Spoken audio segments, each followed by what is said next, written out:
Eu não sei se vocês acompanharam pela televisão um acidente que me tocou profundamente. Eu levantei 3h20 da manhã, esta semana, para orar por esta família.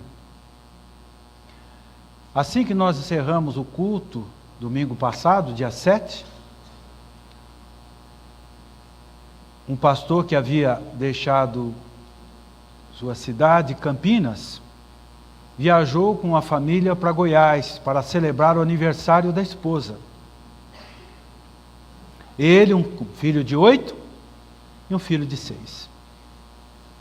Estava voltando no dia 7. Aí houve o acidente. O carro caiu numa ribanceira.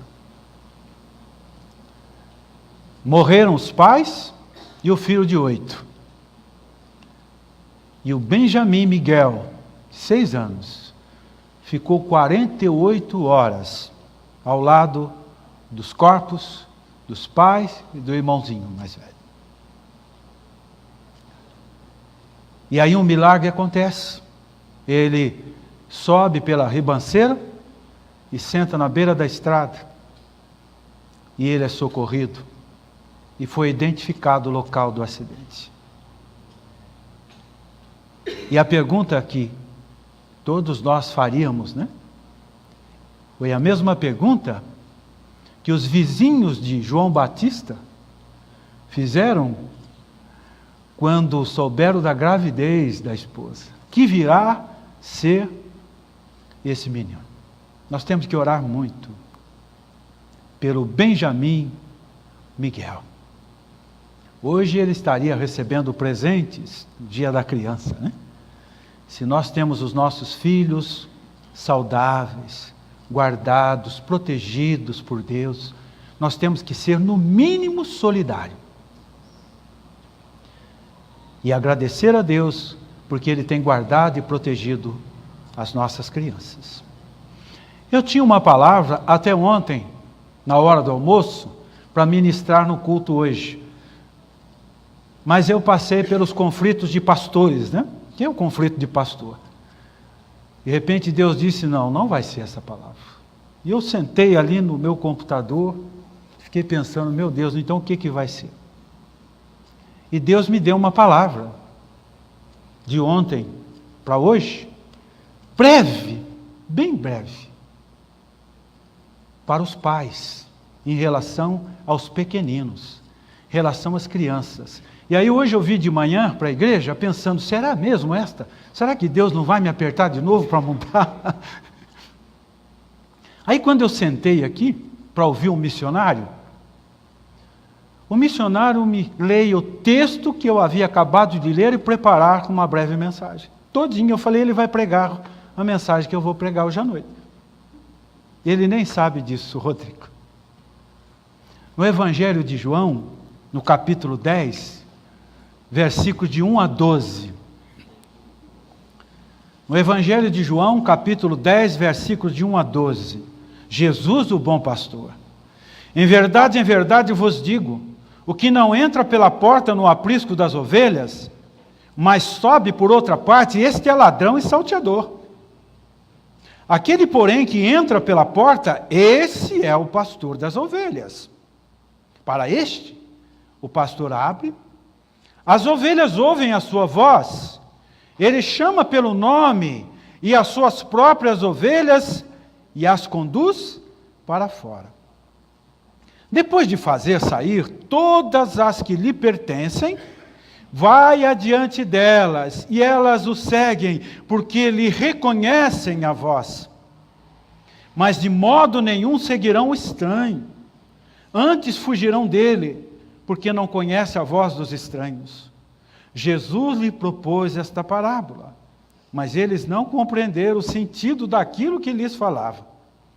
Jesus, pois, lhes afirmou de novo, em verdade vos digo, eu sou a porta das ovelhas. Todos quantos vieram antes de mim são ladrões e salteadores, mas as ovelhas não lhes deram ouvido. Eu sou a porta. Se alguém entra por mim, será salvo. Entrará e sairá e achará pastagem. O ladrão vem somente para roubar, matar e destruir. Eu vim para que tenham vida e a tenham em abundância. Eu sou o bom pastor. O bom pastor dá a vida pelas ovelhas. O mercenário que não é pastor, a quem não pertence as ovelhas, vê vir o lobo, abandona as ovelhas e foge. Então o lobo as arrebata e dispersa. Gostaria de fixar bem o versículo 12. Neste personagem que aparece aqui como lobo. O mercenário que não é pastor, a quem não pertence as ovelhas, ele vê vir o lobo. Abandona as ovelhas, foge. Então o lobo as arrebata e dispersa. Cuidado com o lobo. Quero compartilhar com os pais, principalmente os pais que têm filhos pequeninos, sobre esse tema, pastoreando o coração das crianças. Cuidado com os lobos, que eles estão por aí. Os irmãos aqui da minha geração, acho que cresceram ouvindo a história do lobo mau. Quantas vezes nós ouvimos essa história e contamos? Que é a história da Chapeuzinho Vermelho, né? Uma fábula. Quantos personagens aparecem nessa história? 4. A Chapeuzinho Vermelho, quem mais? A vovozinha, quem mais? Os caçadores e o lobo mau, que pega a criancinha para fazer mingau. Cantava isso o tempo todo. Lobo mau. Né? E as crianças pequenas pediam, pai, conta de novo a história da Chapeuzinho Vermelho. Né? Só que hoje, o lobo mau não é mais uma fábula. O lobo mau hoje, ou os lobos, eles se incorporaram, personificaram na vida de pessoas perversas, na vida de pessoas malignas do mal, que não preservam nem a vida dos pequeninos. Eles são esses ladrões que vêm para matar, roubar e destruir. São os lobos. E qual era o grande trunfo do lobo mau? Qual era a grande arma do lobo mau? Qual foi na história? O disfarce. Não é? Ele se disfarçou de vovó. Aquela vovozinha dengosa, maravilhosa, né? Eu ontem fui no aniversário de uma vovozinha, assim, boazinha mesmo. 102 anos. A minha sogra. Uma vovó maravilhosa, né? Mas esse lobo se disfarçou de vovozinha, imitou a voz da vovozinha, vestiu a roupa da vovozinha, imitou os gestos, trejeitos da vovozinha, mas ele era lobo. Usou um disfarce. Igual a um dos presidenciáveis que anda por aí, que ele era um lobo e agora virou ovelhinha, né? Bonzinho. Né? Precisa tomar cuidado. Mas onde é que esses lobos estão? Eles estão por aí, pelas ruas, pela vizinhança. E alguns pais, meio desavisados, estão permitindo que esses lobos vorazes entram em suas casas. E eles começam pelas vias das redes sociais e acabam entrando nas casas para devorar as nossas chapeuzinhos vermelhos, as nossas crianças. Eles não preservam as crianças, eles são pessoas desalmadas. E como salvar os nossos pequeninos? Como proteger a vida dos nossos pequeninos nesse mundo vil, cheio de mantilhas de lobos vorazes. Tudo o que nós temos que fazer é observar o que Jesus ensinou. Acompanhando aqui os ensinamentos de Jesus, a primeira coisa que nós precisamos fazer é criar uma relação afetiva com as nossas crianças. Uma relação de amizade, de intimidade com os nossos filhos pequenos. Quando Jesus diz aqui, eu conheço as minhas ovelhas e elas conhecem a mim, há uma reciprocidade. Eu preciso conhecer os meus filhos e os meus filhos precisam conhecer. Vocês conhecem o coração dos seus filhos? Vocês conhecem o coração das suas crianças? Provérbios 4, 29. Sobretudo que se deve guardar, guarda o coração, porque nele procede a fonte da vida. O que é que está na fonte? Nos coraçõezinhos das nossas crianças. As nossas crianças precisam falar, e para falar com os pais, nós precisamos criar um vínculo de amizade e de intimidade com elas. Não são as escolas que devem ensinar sexualidade precoce para as crianças. Mas tem muitas crianças que não sabem nada porque não têm intimidade com os pais. Nós temos que criar um laço afetivo de amizade com as nossas crianças, para conhecer o coração delas. Fala para que eu te conheça, já dizia o Sócrates. A boca fala daquilo que o coraçãozinho da criança está cheio, mas às vezes elas não conseguem falar. Nós não temos tempo. Estamos vivendo hoje uma crise de tempo. Agora a criança não entende isso, que os pais não têm tempo. Criança entende isso? Criança quer atenção. Eu vejo isso quando o netinho vai em casa, eu já estou meio fora de forma. Mas tem que dar atenção direto para ele. Criança não entende isso. E eu sempre gosto de me lembrar de Davi, que é o meu herói. Davi conhecia o coração do seu povo, o DNA do seu povo. Mas Davi não conhecia o coração dos filhos. Não tinha tempo para os seus filhos. E ele acabou terceirizando a educação dos filhos ao seu conselheiro mor, chamado Aitofel. Mal sabia que dentro da casa dele tinha o quê? Um lobo. Aitofel destruiu todos os filhos de Davi, com exceção a Salomão.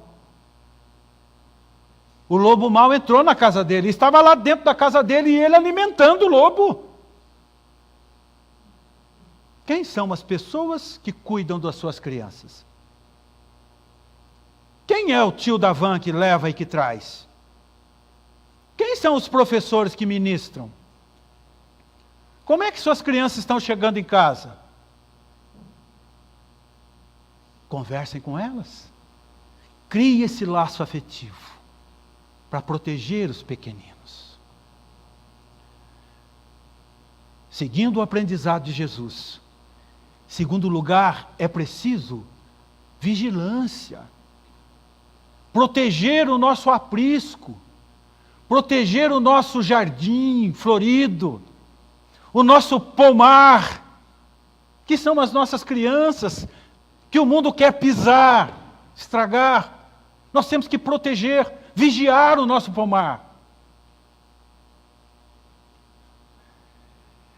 E quando Jesus diz aqui, o ladrão, ele somente vem para matar, roubar, destruir. Ele vem disfarçado de ovelha, disfarçado de vovozinhas, mas ele vem para matar, roubar, destruir. São os amiguinhos lá da escola, muitas vezes, jovens, adolescentes. Os pais não têm tempo para aconselhar, para ouvir um desabafo, mas eles têm. Os amiguinhos têm. Vem aqui. E eu conheço. Olha, eu entendo você, entendo seus problemas. Ah, meus pais não têm. Não, mas eu entendo. Eu até quero oferecer para você uma bebidinha. Alguma coisa que você vai se sentir bem. Lobos vorazes. As mantilhas estão por aí. E Jesus diz: ninguém entra na casa do valente para saquear os seus bens sem antes amarrar o valente. Mas quando a casa do valente está bem guardada, os seus bens estão protegidos. Nós temos que ser valentes. Nós temos que fiscalizar. Nós temos que filtrar tudo que entra, tudo que sai. Nós temos que observar as redes sociais. Nós temos que estar atentos. Quantos pais estão cochilando? Fazendo vistas grossas? Não estão vigiando. Os passageiros de um navio viajam calmo, sereno, tranquilo, porque sabe que o piloto está vigiando. E se o piloto bobear, o Titanic vai colidir com um iceberg, como aconteceu em 1912. Bobearam. Não podemos cochilar, porque o inimigo não dorme. O ladrão vem para roubar, matar e destruir. Se um pai de família soubesse a que horas viria o ladrão, ele vigiaria, disse Jesus. E eles não avisam, mas eles trabalham. Como proteger os nossos pequeninos? Com vigilância total. Em terceiro lugar, com exemplo. Com exemplo de ser espelhos para os nossos pequeninos. E quando Jesus diz aqui, nos versículos 4 e 5, e todas as que me pertencem, elas me seguem, porque reconhecem a minha voz. Depois no verso 5 ele diz, elas fogem do lobo, porque não conhecem a voz de estranhos. Com quanto tempo uma criança consegue assimilar a voz do pai e da mãe? Será que as crianças conseguem já assimilar a voz do pai e da mãe em poucos meses de gravidez? Conseguem? Com poucos meses de gestação, a criança já assimila bem a voz do pai, a voz da mãe. Tanto é que quando o bebê vem à luz, para acalmar, entrega para a mãe, entrega para o pai. Elas ouvem a minha voz e me seguem. É por isso que nós temos o dever de ser exemplos e de ser espelhos. Exemplo de caráter, moral, dignidade, honestidade. Exemplo. Porque o espelho é mudo. O espelho não fala, o espelho reflete aquilo que nós somos. E os nossos pequeninos estão olhando. Cada gesto, cada passo do Pai. E quando Jesus disse, deixai vir a mim os pequeninos, não vos embaraceis. Não podemos ser embaraços. Temos que vencer todos os embaraços, trazer os pequeninos para a casa de Deus. Alegrei-me quando me disseram, vamos à casa do Senhor. E depois lá em Deuteronômio 6:9, estas palavras que hoje te ordeno, primeiro estarão no teu coração. Depois inculcará teus filhos. Ao deitar-te, ao levantar-te. Andando pelo caminho. Eu tenho ensinado a palavra para os meus filhos ao anoitecer. Eu tenho ensinado a palavra aos meus filhos no amanhecer. Eu tenho andado com eles, ensinando a palavra. Não adianta dizer para os meus filhos, vocês têm que ir para a igreja. Se eu não vou, eu tenho que ser o caminho. Eu tenho que ser o espelho. Meu filho, você não deve beber, você não deve fumar. Você não deve estragar o seu corpo com tatuagens. Não vá ferir o seu corpo. Quantos eu conheço, Quantos eu conheço que, se pudessem, removeriam todas as tatuagens. Mas não podem fazer mais. Na primeira igreja em que fui pastor, nós tínhamos uma líder de louvor e adoração. Cantava que era uma beleza. Mas ela tinha um constrangimento, porque seu corpo estava todo tatuado. Então eu dizia para ela, põe uma blusa, uma manga comprida, mas não enterre o seu talento. Cante para Deus. Faça igual os yakuzas lá no Japão. Né? Eles tiram a camisa, né? Corpo tatuado, cabeça aos pés. Todo mundo foge. Né? Eles dizem, não, agora nós somos convertidos. Nós somos de Deus. Né? Nós temos que ser exemplo, espelhos. Né? Que Deus possa nos dar essa capacidade de passar para os nossos filhos, principalmente, a mais importante de todas as heranças que nós podemos deixar para os nossos filhos. Que herança é esta? Que herança seria? Bens materiais? A nossa fé. Uma fé bem-sucedida. Se conseguimos passar uma boa herança de fé para os nossos filhos, eles vão buscar primeiro o reino de Deus e a sua justiça. E as demais coisas vos serão acrescentadas. Serão bons profissionais, bons maridos, boas esposas, bons instrumentos de Deus na sociedade. E seus filhos vão poder viajar, morar fora de casa, estudar longe. Vocês vão pôr a cabeça no travesseiro e dormir em paz. Porque eles jamais vão negar os seus princípios e os seus valores. Vocês passaram bem. Fiquem tranquilos. Cuidado com o lobo mau. O lobo mau não é mais uma fábula. O lobo mau hoje é real. E não é mais é uma mantilha. Estão espalhados por aí. E nós não podemos permitir que esses lobos vorazes levem os nossos chapeuzinhos vermelhos. Olha que belezinha, Estela. Ainda quero ver você cantando aqui na frente, Estela. Que Deus abençoe.